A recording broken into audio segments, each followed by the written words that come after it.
this might work.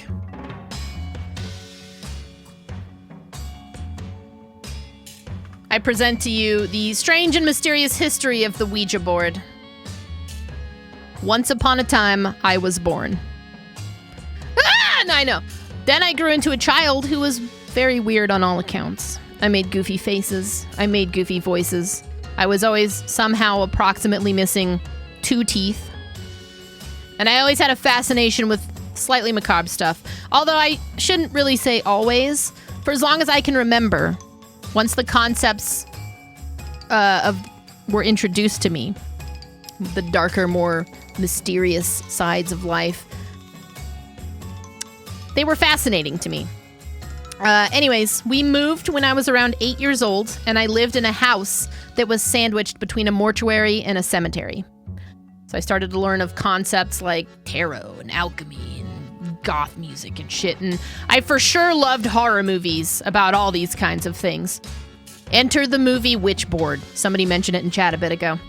An old, late 80s horror movie starring Tawny Katane, who's that chick from the Whitesnake videos, about, well, the Ouija board that she ends up acquiring in her home.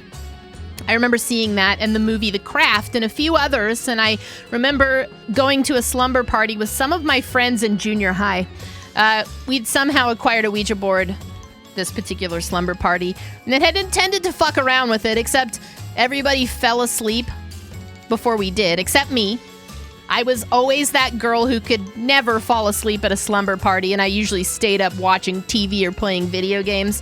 On this fateful night, in my friend Angie's living room, I pulled out the Ouija board. The movie OUIJA Board's on while I'm doing it. And I decided to mess around with it myself. And within a couple of minutes of using it, the planchette started to move around, absent of my help.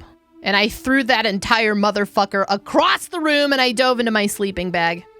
And that is the history of the Ouija board. Thank you. Thank you. Not really. Not really. That's not the history of the Ouija board. That's my history with the Ouija board, but the real history of the Luigi board starts back in 1891, although, truthfully, nobody actually really knows for sure.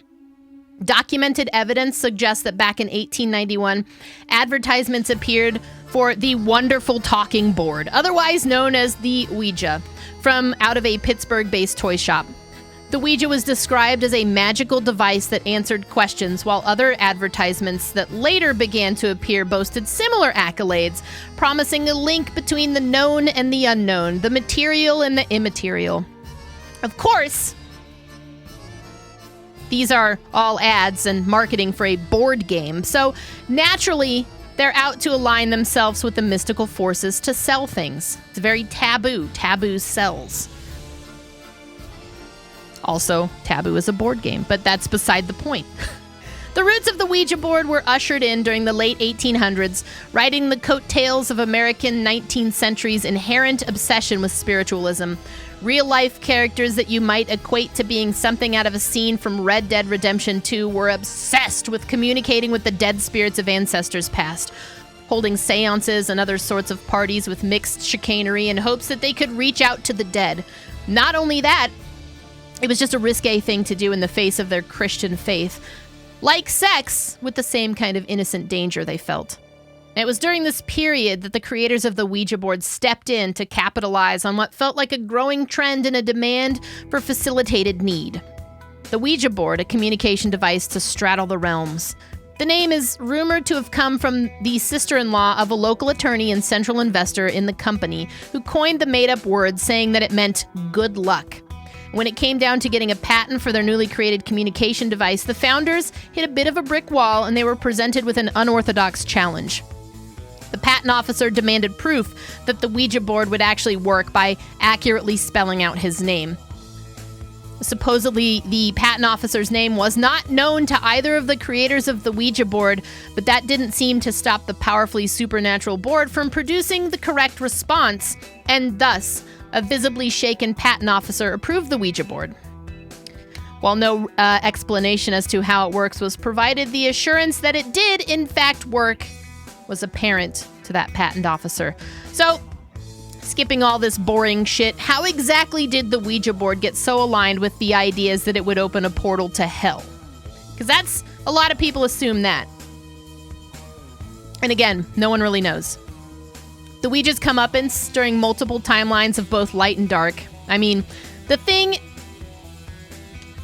it survived the Great Depression, both World Wars, Prohibition, and so many other historical events from the 1900s and onwards. Urban legends were naturally going to attach themselves to the board game, carrying weight and substance with them all along the way. The board became a central piece of pop culture and even garnered serious use in crime-solving efforts. Which ones? Who knows? Lots of them. In fact, up until the 60s, the Ouija board was more akin to a magic set than it was an actually dark occult item. And then came a little-known movie called The Exorcist. To synopsize this incredible article from the Smithsonian, where I've sourced most of this information from, The Exorcist was so influential to pop culture in how realistic and terrifying it was that it changed the landscape of how people saw items of mystical appeal from that point forward. Set on its path, the Ouija board instantly became in league with Satan's service. Horror writers and filmmakers used it as a central device to carry parts of an entire story, and soon after, religious groups, seeing those movies, hearing those things, began to denounce its existence on a wide scale. And I know what you're thinking. Jade, you've been going on about Ouija for far too long on Garbage of the Internet. I know this. But also, this is episode 100. Trying to do a deep dive. This is a new format. This is post-DMCA. This is the future. So you will sit, you will listen, and you will learn a thing or two!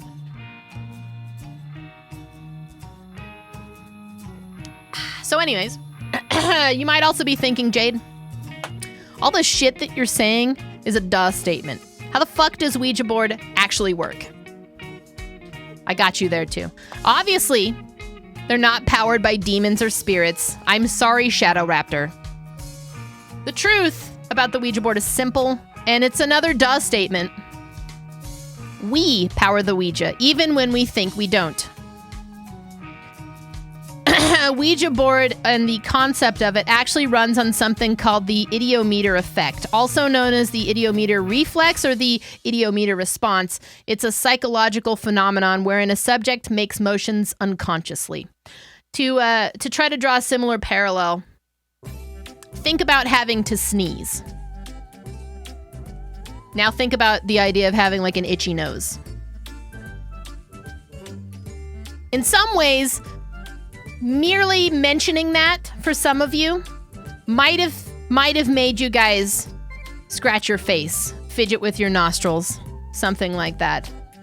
Or if you tell somebody that they, you know, this always used to come up when people would say, if your nose itches, somebody's thinking about you, that kind of shit. Anyways, it's a similar concept.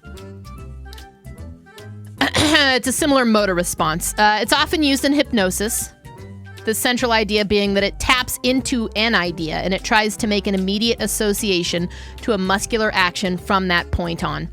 Now, going into the use of a Ouija board usually comes with the assumption that most, if not all people, have this preconceived notion of what could happen when you go to touch an Ouija board or do a seance or whatever. Even if you don't believe it, you think about it. And at least one person with probability is probably going to produce one of those idiomotor reflexes that will move the planchette across the board, even if they don't realize it. Now, there's a lot more to be said about the specific side of the Ouija board, or more so, the psychological side that ties into the scientific. I also like that this Halloween music, quote unquote, is in no way scary. Therefore, I'm gonna turn it back to the funk. I'll let you guys look more into the Ouija board if you're more interested. JT's gonna provide that link in chat. Perhaps we'll do another deep dive on Ouija in the future, but for now, I'm gonna stop subjecting you to it. We're gonna move on.